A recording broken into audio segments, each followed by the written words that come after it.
Мына психологияда мынандай бір, бұл психология, саяси психологияда мынандай бір нәрсе бар. Жауапкершілікті барынша көп нысанаға шашу. Мысалы, билік кінәлі емес, халық кінәлі. Бұл саяси методикада, саяси психологиядағы ең әккі, ең арам, ең кір тактикалардың біреуі. Әлгі Боқболат айтатын, қазақтың жігіттері жақсы болса, қазақтың қыздары сайнада тұрмайтын еді, та-та-та-та-та дейтін Боқболаттың сөзі осы тактика. Яғни, қазақтың қызы Сайна мен Сейфуллинда жезөкше болып тұруы қазақтың жігіттерінің нашарлығы, ездігі, намыссыздығы екенде, бірақ қазақты сондай күйге қалтырған, және бүкіл зұлымдықты қазақ жеріне жайып қойып, күліп қарқылдап отырған билікте кінә жоқ екен.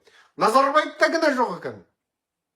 Бүкіл байлықты солар тонаса кінәсіз екен. Ал бас көтеріп, неге мұнаны бітпейміз деген жігітті басын шабады, түрмеге тығады, соттайды, қудалайды. Бірақ енді Боқболатты сайратып қояды да, телевизорда, мемлекеттік телевизорда қазақтың жігіттері мықты болса, қазақтың қыздары Сайна мен Сейфуллинда тұрмас еді дейді де. Мен соған 6 жылдың алдында Түркияда жауап бердім. Қазақтың депутаттары арлы болса, қазақ осы күнге қалмас еді деп жауап бердім. Бұл жерде кінәнің бәрін халыққа итеру, бұл бірнеше ғасырдан бері саяси методикада келе жатқан ана билікте, патшада, билеушіде кінә жоқ. Халық өзі кінәлі. Қазағы, баған ғой, қазақстан күнге лайық, қазақ деген соған лайық қой енді. Оған молдекеңдер шығады, жаңағы халқы қалай болса, патшасы солай болады дейді. Оған ана мұнафиқ тикток имам шығады. Патша Назарбаевтан ең бар, Назарбаев қызыңды шешіндірді ма? Сен дұрыстан, мен дұрыстан, екеу боламыз. Сон 20 миллионшы болғанға дейін, сон Назарбаев ұрлай берсін, ол ұрлай берсін, ол жей берсін, оған тиіспе дейді де. Міне сол тикток имамдарын жайшылықта саясатқа кірме деп айтады да, саясатта нең бар дейді де. Міне референдумда саясатты қолдап шығады. Молдекеңдер саясаттан ең бар, дін бөлек, саясат бөлек дейді де, Тоқайдың айналасынан шықпайды, солардан медаль алады, солардың итаяғынан жуынды ішеді. Бұл жердегі әңгіме осы. Сосын халыққа қайтады, халық дұрысталмайды дейді, дұрысталмайды дейді де. Халық сен кінәлісің. Сондықтан Назарбаев Тоқай болыпты. Сен сондай болғандықтан Құдай саған әдейіге Назарбаевты Тоқайды жібер дейді. Бұл Құран аяттарын бұрмалау. Бұл шексіз құдірет иесі жаратушының сөзін бұрмалау. Бұл мәселені басқаға аудару. Рак болған адамға енді соның емін іздеу керек қой. Қалай емдеу керек? Қай жері, қай докторхана? Сол рактың емін іздеу керек. Мысалы, кем дегенде оны емдеп жазу емес, не сол ағзаны жаңағы рактың клеткасының көбеюінің алдын алу. Сол сияқты мысалы Германия ма, Израиль ма, Қытай ма, Түркия ма бару керек, Америка ма бару керек деген сияқты. Сөйтіп басқа тұрғанның орнына сен оңбағансың, сен дұрыс емессің, сен баяғыда ұйықтамайтынсың, сен баяғыда арақты көп ішкенсің, сен баяғыда бүйткенсің. Сен дұрыс емессің ғой, содан сен рак болдың, енді өле бер деген сияқты әңгімеде. Бұл жауапкершілікті қашыру, мәселені шешудің жолын басқаға аудару. Яғни мәселені көз алдағы өртеніп тұрған мәселені шешпей, мәселені жылыстату басқа жаққа қарай. Міне бұл саясаттағы ең арам кір психологиялық, политикалық тактика. Сондықтан қазақтар оған сенбеңдер. Жаңағы молдалардың халық өзі кінәлі, халқы қалай болса патшасы солай. Яғни сен оңбағансың, сен жемқорсың, сондықтан Назарбаев сияқты жемқорды саған жіберді. Сен оңбағансың, сен өзің дұрыс емессің, сондықтан Тоқаев сияқты қанішерді саған жіберді деу арқылы бұлар Құран аяттарын бұрмалап, ана қанішерлерді ақтап жатыр. Кінәні билеушілерден емес, халыққа аударып жатыр. Бұлар Алланың қасиетті кітабындағы сөздерді бұрмалап, теріс түсіндіріп жатқан лағнеті шайтандар бұлар.